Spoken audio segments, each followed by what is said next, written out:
mesure de l'histoire. Et putain de spoil de merde!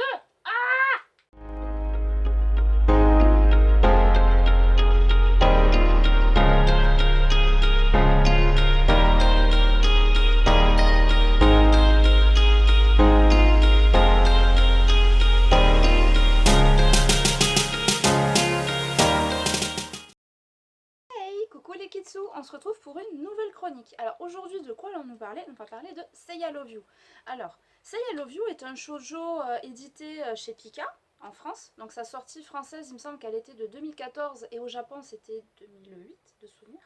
Et la maman de cette belle œuvre n'est autre que Kanae Azuki. Ce manga pour moi est très important dans le sens où c'est mon premier manga papier que j'ai acheté en librairie, donc vous pensez bien que première fois que je vais en librairie, j'achète ce manga, et voilà, il y a une histoire d'amour particulière entre ce manga et moi, puisque je l'avais acheté en plus à Gribouille à Bayonne, et du coup c'est vrai que, ben, voilà, de par il a une valeur, on va dire, émotionnelle, tout ça, en plus de qualité. Voilà, j'y tiens énormément, donc je ne pouvais pas ne pas vous le présenter, et donc nous voici ici aujourd'hui. Du coup, on va commencer par un court résumé. Oui, promis, je vais y arriver. Alors, Say I Love You, qu'est-ce que c'est? On suit l'histoire de Mei, qui est une jeune fille taciturne, renfermée, timide, asociale.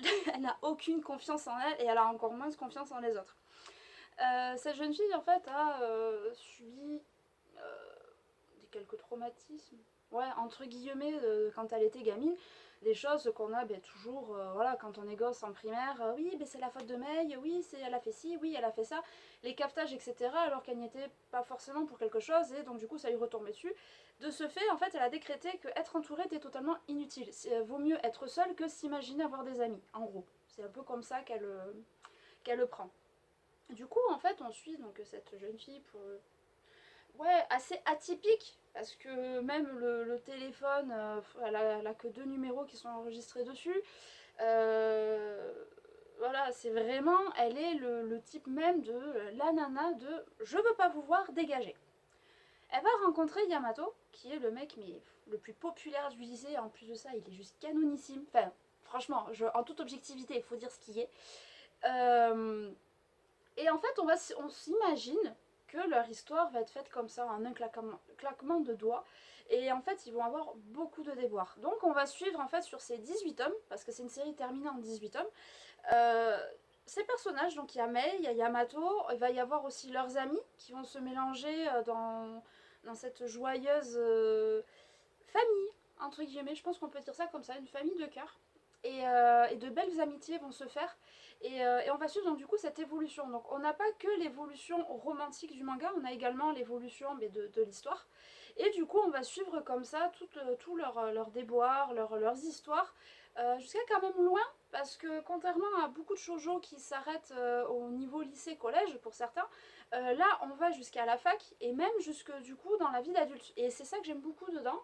Et donc voilà, donc en 18 tomes, vous avez vos personnages qu'on suit comme ça et jusqu'à la fin. Du coup, je vais essayer de vous donner mon avis de manière constructive et objective, ce qui risque d'être très compliqué. Au-delà du coup de tout ce que j'ai bien pu vous dire sur le manga, ce qui fait que ce manga est très beau et que j'aime énormément, c'est bon déjà l'héroïne. L'héroïne, de toute façon, vous allez me dire c'est normal, c'est photo d'elle, mais elle fait vraiment la force du manga. Mei, c'est quelqu'un de très attachant, de très touchant. Certes, elle est taciturne, elle était comme elle était, n'est-ce pas, mais elle a quand même un très grand sens de ce qu'est le genre humain et du coup a pris le temps d'observer. Donc ça lui permet d'appréhender dans certaines situations pour ses amis les manières de réagir, les manières de les consoler, même si elle est maladroite dans sa manière de faire, mais elle essaye, puisqu'à partir du moment qu'elle aime quelqu'un, elle veut le protéger. Et ça c'est très beau parce qu'on s'est retrouvé souvent dans des situations où quand même elle fait un peu bader, hein, parce qu'on la voit toute gentille, toute mimi, mais quand elle s'énerve, elle fait peur la jeune fille. Franchement, lisez-le, vous allez comprendre ce que je veux dire. Mais même au-delà de ça, ce qui est appréciable et ce qui différencie ce shoujo des autres, c'est que dans tous les shoujo qu'on puisse avoir, souvent déjà on a l'évolution que de l'héroïne ou du héros. Là, ce qui est beau, c'est l'évolution globale de tous les personnages et protagonistes parce qu'aucun n'est oublié. Yamato devient beaucoup moins superficiel, rien qu'à son contact, déjà, il apprend ce qu'est la jalousie, ce qu'est avoir peur, le fait de prendre réellement soin de quelqu'un, de ne pas juste être égoïste. Et ça, du coup, c'est très beau. Il y a même des rivalités amoureuses qui, au final, deviennent de belles amitiés. Et ça, je trouve que c'est vraiment très très beau et très très bien fait. C'est tous les personnages, il y en a qui avaient des complexes depuis l'enfance, et qui du coup, en fait, on les voit essayer de lutter contre ces complexes, d'apprendre à s'aimer. Parce que dans ce manga, je trouve que c'est aussi beaucoup d'acceptation de soi, je trouve, qui passe à travers. Et que pour toutes les personnes qui se sont renfermées, complexées, etc., c'est bien d'avoir des amis, d'aller quand même au-delà de ces complexes parce que ce sont les amis et le fait d'être entouré qui nous permet de se sentir mieux dans notre peau. Du moins, je trouve que c'est le message que fait véhiculer ce manga et je trouve que c'est un message qui est très beau. Et de toute façon, je vais faire que dire que ça parce que j'adore ce manga. Mais franchement, c'est vraiment, j'adore. Surtout qu'on a de tout, on a de l'amour, on a de l'humour. Oui, jeu de mots. On a des drames, on a de la jalousie, il y a des rivalités, il y a des triangles amoureux. Si c'est pas des carrés, oui, un carré amoureux. Je vous promets, mon premier carré amoureux, c'était dans ce manga. Et franchement, je regrette pas parce que c'est super bien fait. Voilà, faut dire ce qui est.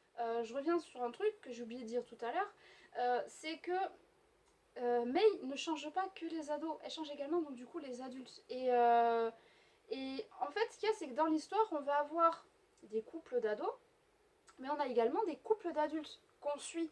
Et ça, je trouve que c'est assez bien fait parce que du coup, ça implique l'évolution, voilà, là tu vis chez ta mère, après il faut que tu envisages d'emménager seul ou alors d'emménager avec ton compagnon, les soucis aussi qu'il peut y avoir au niveau des études, qu'est-ce qu'ils vont faire, le fait qu'ils soient à distance. Il y a vraiment beaucoup de choses dans ce manga et, euh, et qui sont très bien exploitées. Il n'y a aucun truc pardon, qui est bâclé ou autre. C'est que je pense que toutes les choses sur lesquelles on peut nous-mêmes être confrontés, ils sont expliqués et détaillés. Et c'est ça vraiment qui fait la force de ce manga, c'est le fait qu'à n'importe quel âge, on peut se mettre à la place de l'héroïne ou d'un des protagonistes et se retrouver totalement dans l'histoire. Et ça, vraiment, j'adore. Pour ce qui est de la qualité graphique. Alors, les gens qui ont besoin d'avoir un dessin hyper bien fait, hyper carré, hyper truc et tout, ça sera peut-être pas votre tasse de thé. Dans le sens où, ce qui est très beau dans ce manga, c'est surtout les émotions des personnages, les faciès. Je trouve que tout est vraiment bien retranscrit. Mais par exemple, on va voir pour les mains, où on est habitué à certains mangas où on va voir des dessins bien droits, bien faits. Là, on va voir des trucs un peu tremblotants ou un peu approximatif. Voilà, mais c'est vraiment, si on est très tatillon sur le dessin, ça ne gâche en rien l'histoire.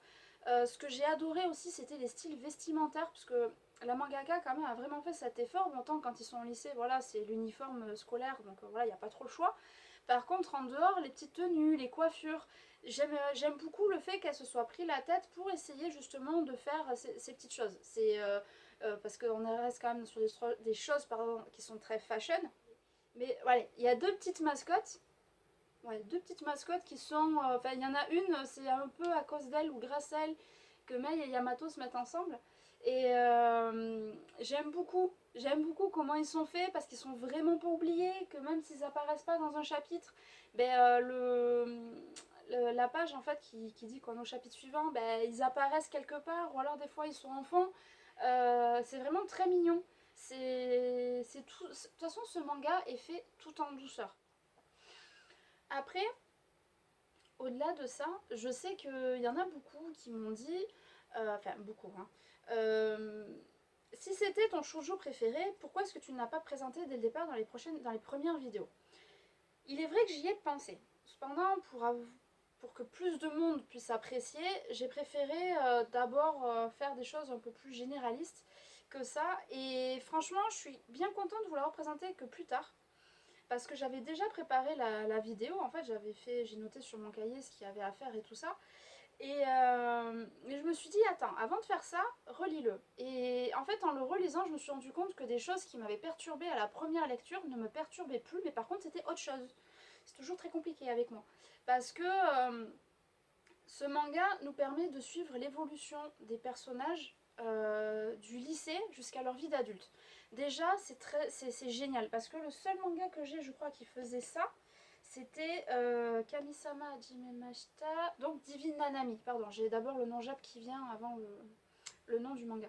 Et déjà le fait qu'on ait cette ellipse après la fac, parce qu'on suit vraiment jusqu'à la fac, et après bon passer la fac, on a une légère ellipse. Et mais on la voit, on voit tout d'elle, on voit ses jalousies, on voit ses pleurs, on voit ses cris, on voit ses colères, on voit ses premières fois pas. Et il y a deux événements que du coup j'espérais voir en détail et qui malheureusement on ne voit pas en détail. On sait que ça arrive, il y a des cases, il y a tout ça pour, mais il est vrai que la petite tatillon et casse-pied qui est en moi aurait eu envie en fait de un réel développement. En fait, qu'on saute sur certains trucs, sur certains persos, en fait, qu'on nous le montre comme ça, je veux bien, sur elle, j'aurais aimé vraiment, voilà. Mais en soi, c'est pas ça le plus choquant. Enfin, c'est ce qui m'avait choqué à la première lecture. À la deuxième lecture, enfin choqué, hein, c'est mes grands mots. Mais à la deuxième lecture, là, ce qui va me perturber, c'est qu'en fait, on a 4 persos dans l'histoire qui arrivent. Je dirais pas quand. Il y en a 2, on se demande à quoi ils servent. Mais littéralement, parce que j'ai plus l'impression qu'ils sont là pour mettre des bâtons dans les roues qu'autre chose. Et le truc, c'est qu'autant il y a un des persos, on voit plus ou moins ce qui lui arrive plus tard, mais sans plus, parce qu'il n'y a pas plus de détails que ça. Le deuxième est totalement zappé. Et après, pour les 2 autres persos, c'est juste qu'on les suit. Ce sont des protagonistes quand même importants, qui ont quand même joué leur rôle dans l'histoire. Et je trouve que le manga s'arrête, quand pour eux, respectivement, tout commence. Et c'est ça qui me perturbe, parce que du coup, je verrais bien au moins un spin-off de 1 ou voire 2 tomes. Enfin, 2 tomes, je ne vois pas la nécessité, mais au moins un tome, en fait, qui explique ce qu'on rate, parce que ça reste une fin ouverte pour ces 2 personnages, et je déteste les fins ouvertes, j'ai besoin d'avoir de vraies fins.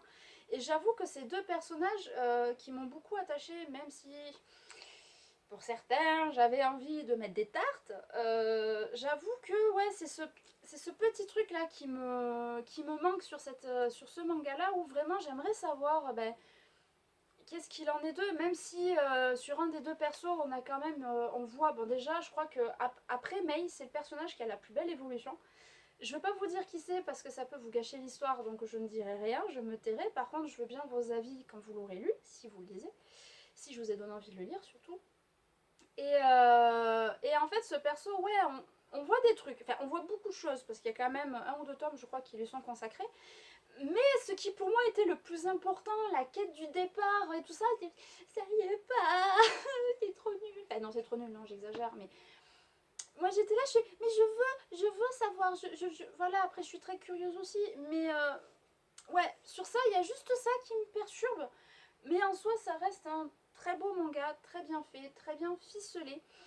Parce que, et surtout débordant de réalisme. Parce que c'est que des scènes qui, je pense, et même suis certaine, qui vous est déjà arrivé, ou qui va vous arriver si vous êtes plus jeune. Parce que vu qu'on a toutes les tranches d'âge, c'est justement ça qui est excellent, c'est qu'on voit vraiment tout ça.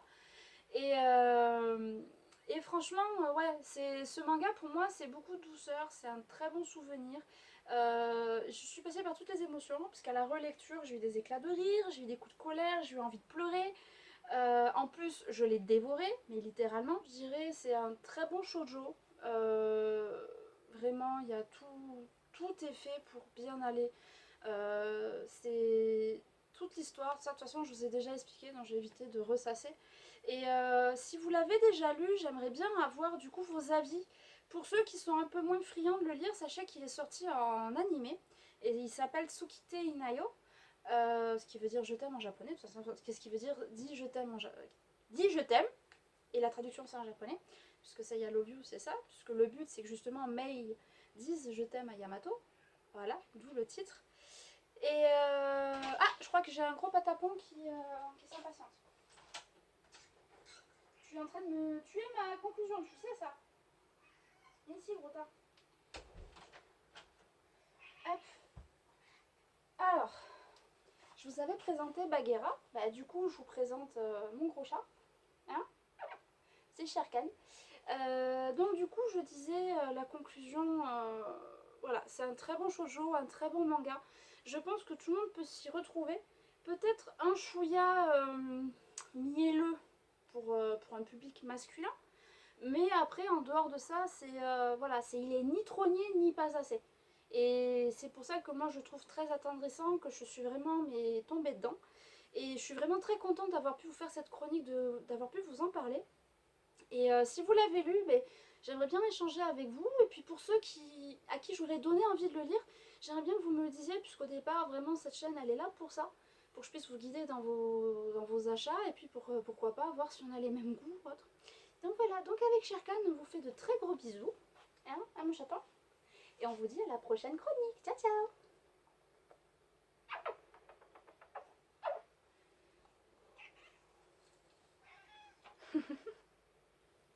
C'est mon bébé. Oui, c'est mon chaton.